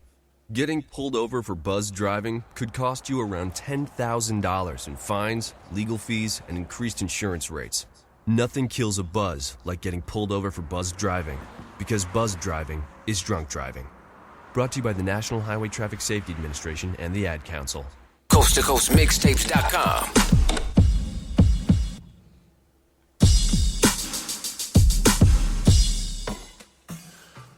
Welcome back. One Mic with Big Mike. Big Mike here with you. Got about a maximum of about 27 minutes to go on this Hump Day edition of the show. Don't forget to follow me on Spreaker. Sign up for your free Spreaker account first at spreaker.com or the Spreaker app for all of your mobile devices. Once you do that, I would like for you once again to search for my show, the number 1, MICWITHBIGMIKE. Give me a follow. Tell your friends about the show. And once you do that, you guys can also go back into my archives and check out some of the interviews I've done with guys like Guy Torrey and DJ Shockley and my guy Terrell Troop and people like that. You can see you can listen to some of my previous episodes and comment on them as well. Follow me on Twitter and Instagram as well. When I'm not here, that's where I am. You know, being ignorant and crazy as hell. At the number 1, MICWITHBIGMIKE. That's for Instagram and Twitter. And as far as Facebook goes, my Facebook page is ONEMICWITHBIGMIKE. Moving right along here for this last segment of the show, we got to talk about LBJ. LeBron. LeBron James, the king, right? So last Friday, David Blatt, who is now the former head coach of the Cleveland Cavaliers, and he's former because they fired his ass after that big loss to the Golden State Warriors. It was felt by David Griffin, is their GM, that a change needed to be made, and that change was basically moving Tyronn Lue over about 18 inches from the assistant coach chair to the head coaching chair, and that seems to be the elixir and the remedy for what ails the Cleveland Cavaliers. Now, on today, there's been a lot of conversation about LeBron, the coach killer, right? And all in all, you know, we can talk about maybe two coaches. You know, his first coach, and then David Blatt. And then kind of by proxy, you know, it was Mike Brown who got fired as LeBron was leaving town. And people can say, well, that don't mean he didn't kill him then. Well, maybe you fired Mike Brown because you need to get LeBron back, right? Because then you hire Byron Scott, right? I think that was Byron Scott after that, and LeBron didn't come back, but Byron Scott was already there, and you kind of do that in hopes that Byron Scott is a name enough to get LeBron to come back. But no, LeBron took his talents to South Beach. So Byron Scott was in a position where lose. He was going to lose in that and got his ass fired too. You know what I mean? So maybe by proxy he got a couple dudes fired, either by the prospect of him leaving and by him actually leaving. And then there's reports of him, wanting Eric Spoelstra to be gone. Because you remember, Eric Spoelstra was a relative nobody, but he had the backing of one of the NBA all-time greats as a coach in Pat Riley. So that was his guy from long time, way before LeBron. Like, that's his down-ass homie. I was going to say something else. But, so that wasn't happening. So LeBron had to kind of make do with those 2 championships that they won down there. So now, Tyronn Lue is the head coach, and he had some things to say today. And it's kind of the things that he said. Let me just read them to you, because he says, with our young stars, with Kyrie and Kevin, they're young. I don't know these guys what you still would consider young. These are veteran players, man. These are multiple all-stars. Kyrie's a 3-point shooting champion. Like, Kevin Love at one point in his career was a double-double machine. They're not really that young anymore. But I digress. Back to the quote. Quote, with our young stars, with Kyrie and Kevin, they're young. So it's still about their brand and different things. It's just way different. I talked to our team. I talked to our team about, if you win, everybody's brand is better, end quote. Well, here's the thing, though. It doesn't seem to me like anybody is more concerned about their brand than one LeBron James. Yeah. Like, that's just what it is, Dude's doing, like, TV shows, moving into movies, and he got the $500 million contract, lifetime deal with Nike. And, yeah, this is a dude that's really concerned about the brand. I can't even remember the last commercial I've seen Kyrie Irving on. I've seen Kevin Love on a chocolate milk commercial. But that's about it, I think. Maybe Kyrie was on a shoe commercial, maybe. But, again, nothing of recollection. And then he started talking about Dwayne Wade and what he this is funny to me. He started talking about what Dwayne Wade said about the Heat and their big 3 with James and Chris Bosh, with LeBron and Chris Bosh. And basically that it wasn't going to work until Dwayne Wade decided to defer to LeBron. Well, the thing about that is Dwayne Wade at that point in time was a broken man. His body was starting to shut down. And now all of a sudden, yeah, that word or that phrase, the fountain of youth, he's found it. It's no such thing, man. Like, let's stop fooling ourselves, man. Like, these dudes have these resurgences and start being better than they ever were. They're getting help. I mean, they're getting help, man. And then Dwayne Wade has, a billion reasons too. He's wearing those Chinese shoes, trying to tap into that overseas Chinese market with all those kids the same way like Steph Marbury has. Like, Steph Marbury is going to be a rich man, not just because of basketball.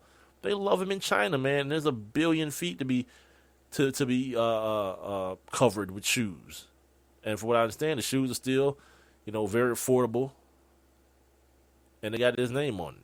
Stephon Marbury, the Starberries, Good for him. And so I forgot the name of Dwayne Wade's shoe company, but it's still the same thing, Chinese shoe company that I remember a couple of years ago talking about it on the show. And he kind of bet on he went from Converse to Nike to now this Chinese shoe company, betting on the fact that he may be able to become a $1 billion athlete based on his popularity. This is why Dwayne Wade just can't walk away from the game right now. Nah. His brand is, as we talk about brands, his brand is important. As far as the money that he feels as though he'll be able to continue to rake in. So Tyronn Lue Teron. See, they got me.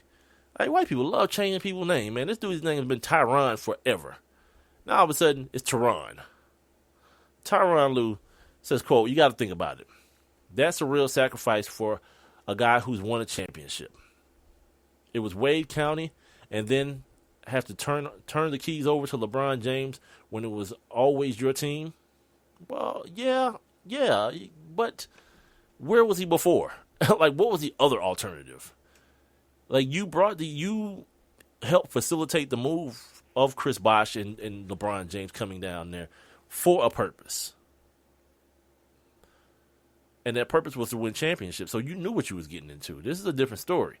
LeBron made this choice. And the people who say that they say two things. They say that Cleveland should have waited until LeBron made his decision to come back or not before they hired a coach. Here's the thing.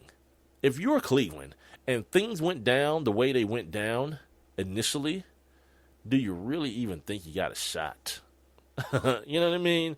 Like, from my understanding, their private jet was somewhere else picking up some other free agent when LeBron made that decision. Had no clue that this dude was going to be that forgiving. You know, from the stuff with Dan Gilbert, the stuff with the burning of the jerseys and the city, hating him. No one knew. So all this revisionist stuff, and then the other thing to say is that they should have got rid of David Blatt immediately. Golly, man. Like, people are so heartless when it ain't them. Like, imagine that being you at your job and whatever it is that you do for a living, right?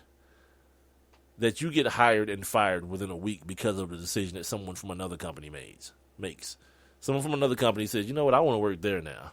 And they be like, well, I know we just hired you, Bob, but you got to kick the bricks, B.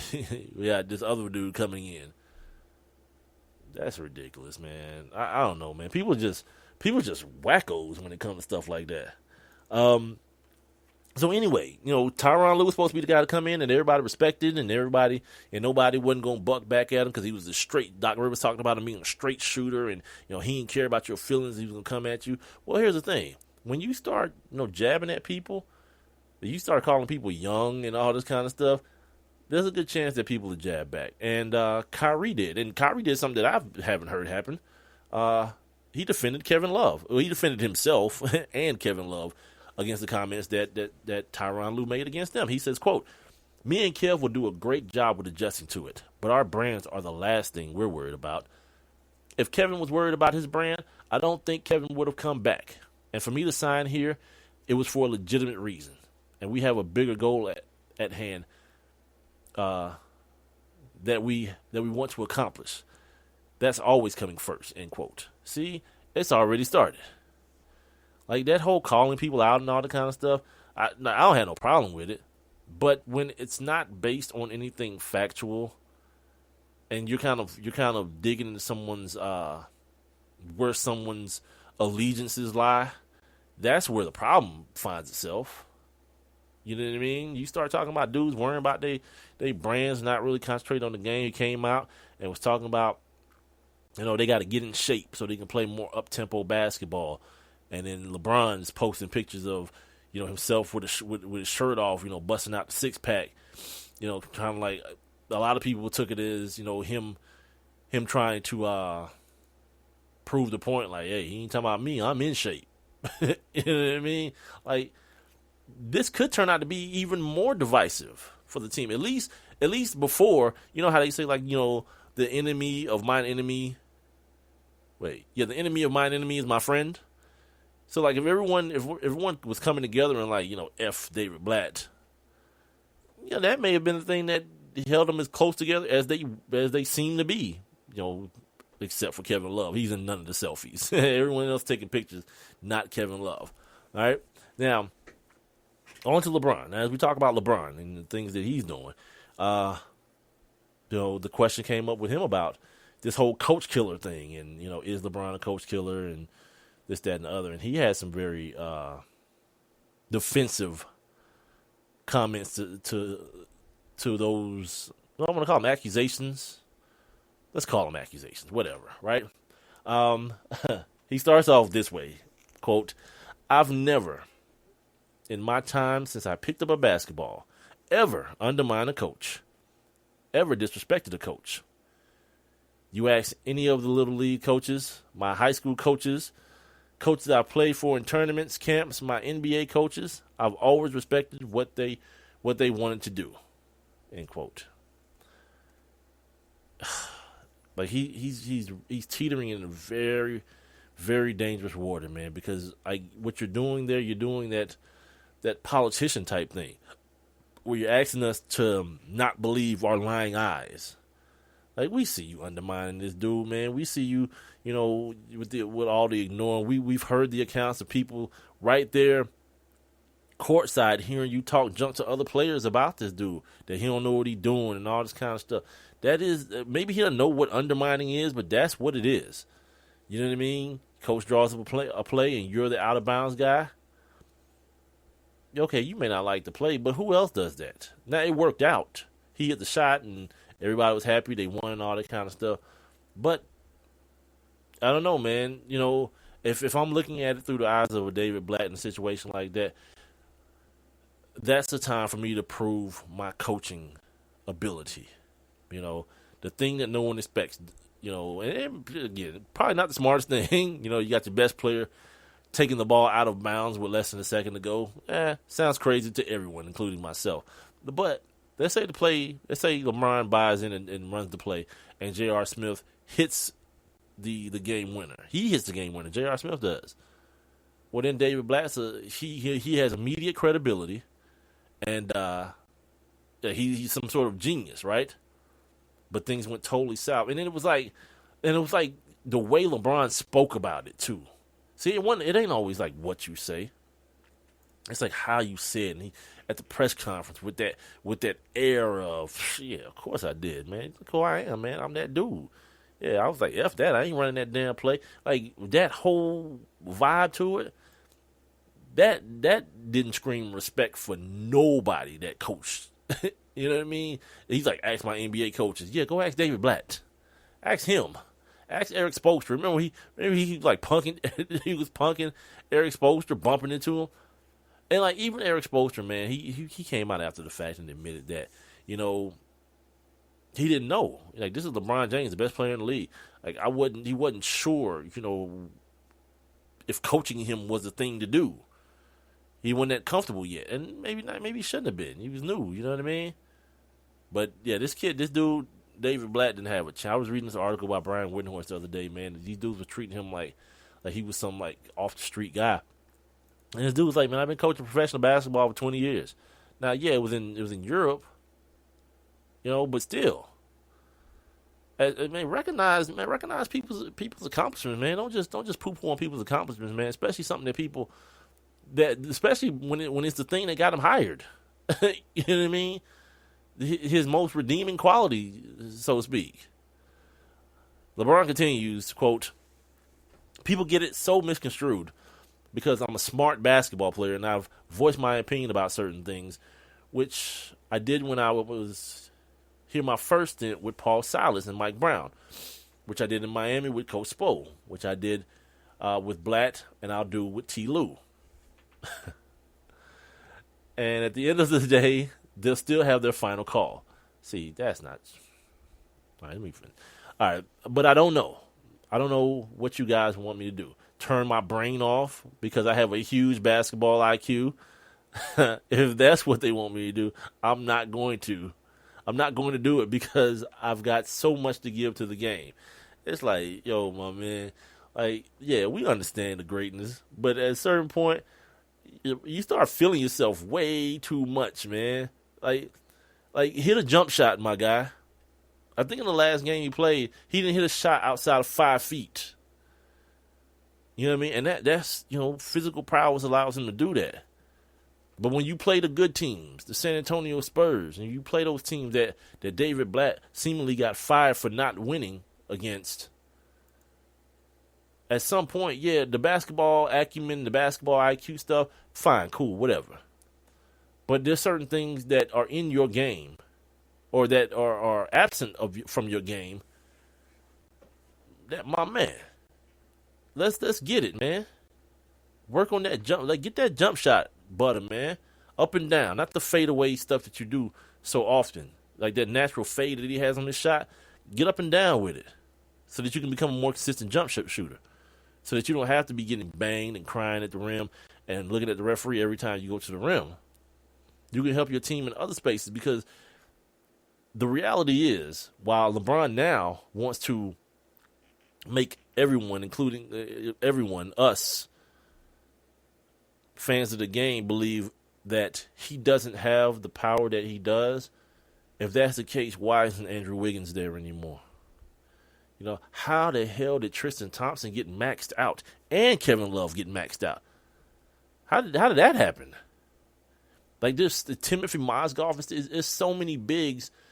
The deal in Miami, and I heard this the other day. I think Bomani Jones was talking about it. Space and pace, right? Up tempo, a lot of spacing. Now Tyronn Lewis saying he wants to up the tempo and run. Who with who? Tristan and Mozgov and those boys, those big heavy-footed boys. Now they had dudes like Udonis Haslem and what's that boy's name? Norris Cole and Mario Chalmers to get up and down the floor with those guys, man. This is a different beast, man. This is the monster that LeBron built. So yeah, you do have the power. And the whole thing, and I'm gonna say this and I'm gonna end mine when it comes to this. The whole thing about him being surprised this guy got fired and that he was caught off guard. He was told the same way everybody else was told. Come on, man, you questioning people's intelligence because the fact of the matter is, and these are the actual facts. One, you're a free agent. You have an opt-out at the end of the year.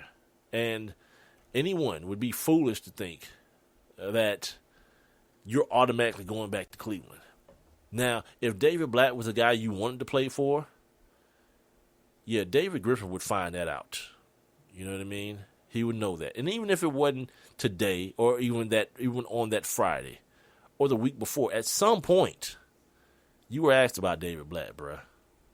And from that, whatever was said, David Griffin was very comfortable in giving that dude the old heave-ho and understanding that he would not upset his star player. And now there are rumors that, you know, Kevin Love might be on the trading block, getting him up out of there because, you know, he's not doing the thing that Chris Bosh learned to do, create the space for LeBron and at that time, Dwayne Wade to get into the lane. Now it's Kyrie and LeBron. And again, Kyrie's had to change his game. Kyrie's he's a ball dominating point guard. You know, like a lot of these point guards now in the league. He's a ball-dominating guy, man, and LeBron is as well. So, you know, that's something that Tyronn Lewis got to work out as well. I don't think it's as easy as fixing this team by firing David Blatt, but we'll see what other moves they make. Finally, finishing up the LeBron quotes, he says, quote, "People want to throw my name in dirt for no particular reason." Of course there's a reason. Because of speculation or whatever the case may be. But you can't worry about it too much. I got 14 guys here. I got a fan base here and a fan base all over the world. Jesus. Like, take the LeBron off of this. Let anybody else say this kind of stuff. A fan base all over the world that loves what I do and they respect what I do. And I can't worry about a select group of people that want to use their negative energy to take away my positive energy, end quote. Yeah, it ain't that serious, man. Just people don't want to be made fools of. You know what I mean? Or be thought to be fools. When you're saying you never disrespected the coach and you never, what's the other thing you said? That he didn't know about David Blatt being fired before anybody. No one talked to him, and like certain things are just so obscure. Like, okay, maybe they didn't talk to you, but maybe they talked to somebody close to you, your handlers or whomever.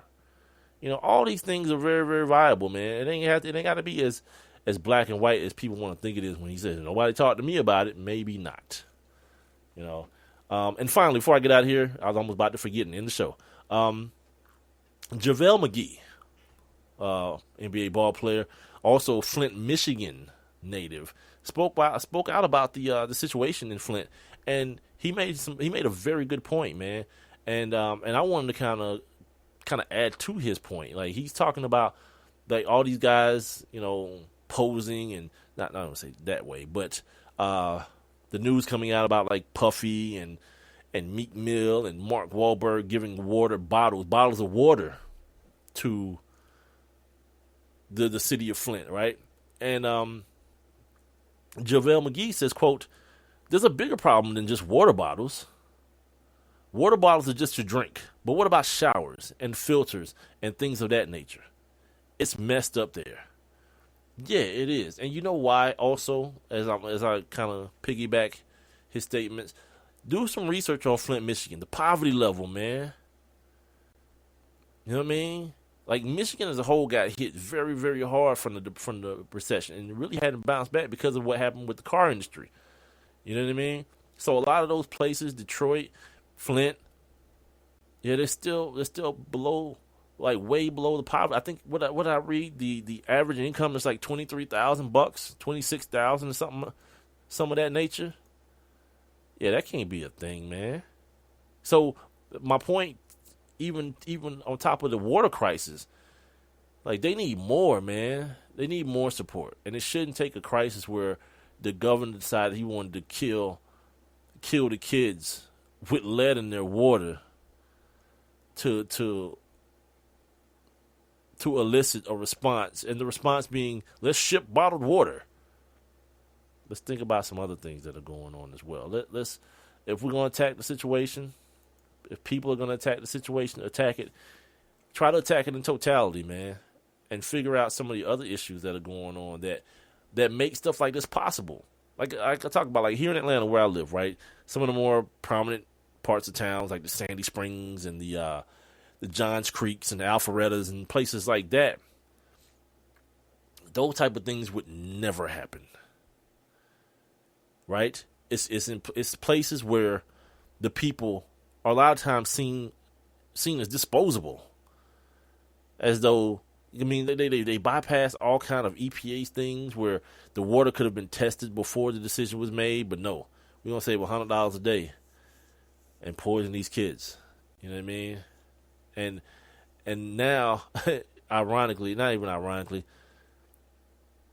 all the money that you call yourself trying to save, you've opened yourself up to what I read the other day was like the biggest class action suit against a government in the history of America. And there's no way those people lose that. There's too much evidence against you, idiot. Knowing that this water was polluted and contaminated, and you still poison these people. How, like, I don't understand. Like, I'm not going to do the whole thing like I saw on Twitter. Like, Kwame Brown's in prison for embezzling money or something of that nature, but this guy's still walking around the streets. Yeah, here's the thing. I want people, like anybody, if you break the law, that's what the system is set up for you to go to jail. Now, I don't think it's a situation like, because that makes it seem like, well, if Kwame Brown, or no, I think it's Kwame Brown's a different guy. Kwame Kilpatrick, I'm sorry, the former mayor of Detroit. It makes it seem like if he didn't go to jail, that it would be all right for this guy not to. No, hell no. He need to go. Like, Kwame Kilpatrick aside, I don't give a damn about that. Like, now, this is a situation that stands on its own. And I know the whole point is to point out white privilege, but you don't have to point that out. It's evident to everyone, even white people. Well, some white people. Right? You had to point that out by making a apples to oranges comparison with Kwame Kilpatrick and this dude that's killing generations of poor people. Yeah, he need to take his ass to jail. No ifs, ands, or buts about it. That's going to do it for the night. The Hump Day edition of One Mic with Big Mike is over. And I'll be back on Monday. With a brand new edition following the Senior Bowl. Some other things going to be going on Saturday. I think we got Cavs and Spurs on Saturday for basketball, so that should be outstanding. Two teams that got the asses handed to them by the Warriors and get to take it out on one another. Oh, good times.